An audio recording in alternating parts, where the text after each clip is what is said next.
things you should know about imperialism in a deeper manner. Terms to know about imperialism. So, first, you need to know the definition of imperialism. When one country extends their power to another country to dominate their economic, political, or cultural sectors. Economic is like wealth and money, trade, like that kind of stuff. Political is government and law. Cultural is the language and the education, different beliefs people have.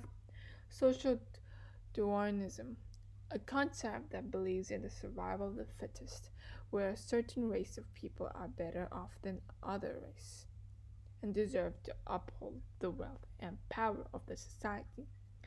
One example you can say is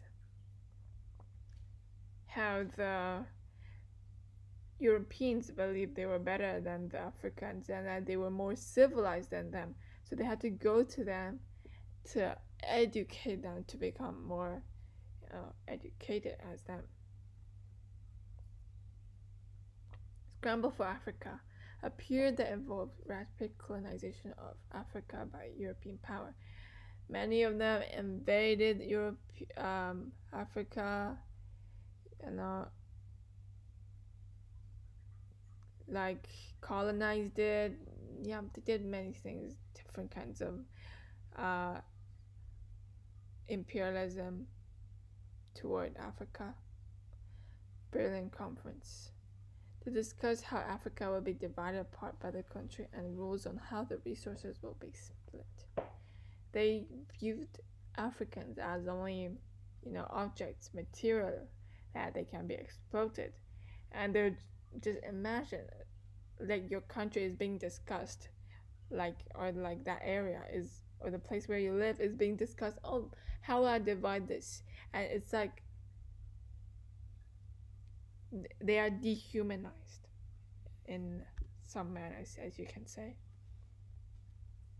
King Leopold II, second king of Belgium, only an absolute ruler of Congo Free State from 1885 to 1908. So basically, he wanted the Congo Free State as his private property, not as the government, as his private one. Best known for his atrocities he did to the Congolese people and how he exploited their labor.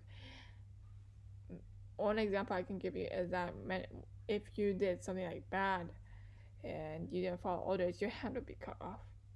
And there was like way worse punishment, but this is one of the most prominent ones. Boer War. War between Boers and British over lands in South Africa.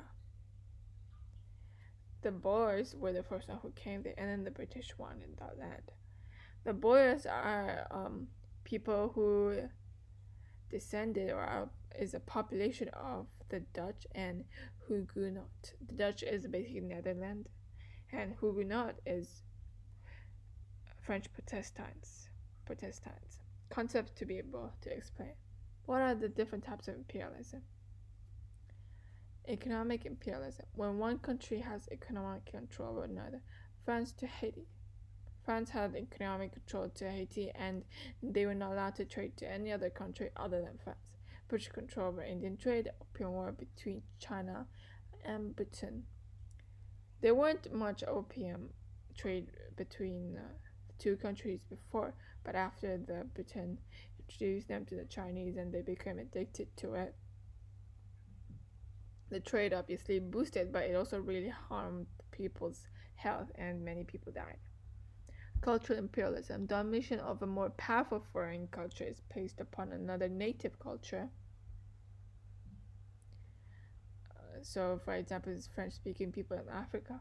That's because some of the areas in Africa is colonized by France, and then the people there learn how to speak French. So, that's one of the cultural imperialism. English in the whole world, as you can see,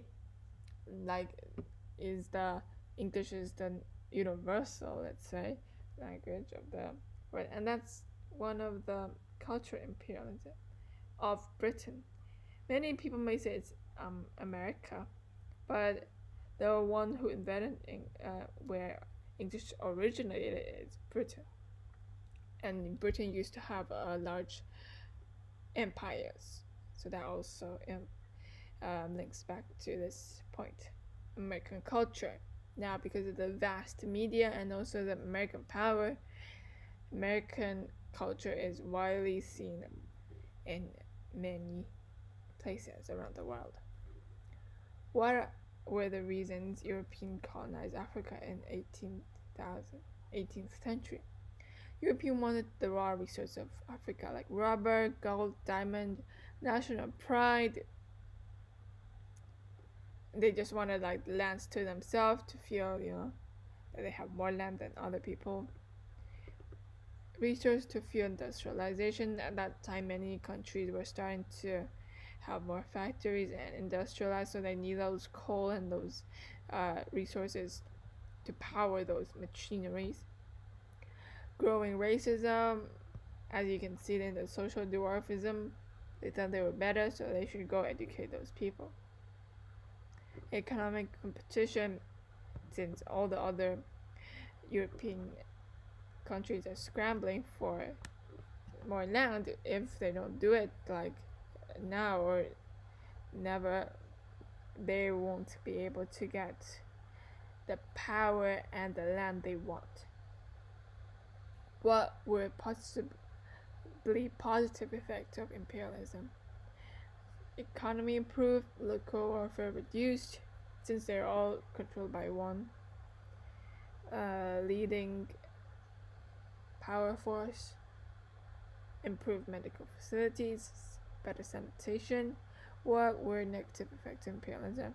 Forced labor, less control of the land, admiration for European culture, and avoidance, contempt for traditional cultures.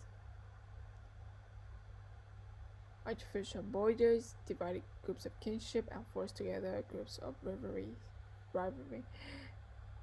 Africa used to have hundreds of groups in the continent, but after the European kings, some of the groups were divided up, and some of them were forced to, be with each other. This completely broke the balance between the different groups and villages.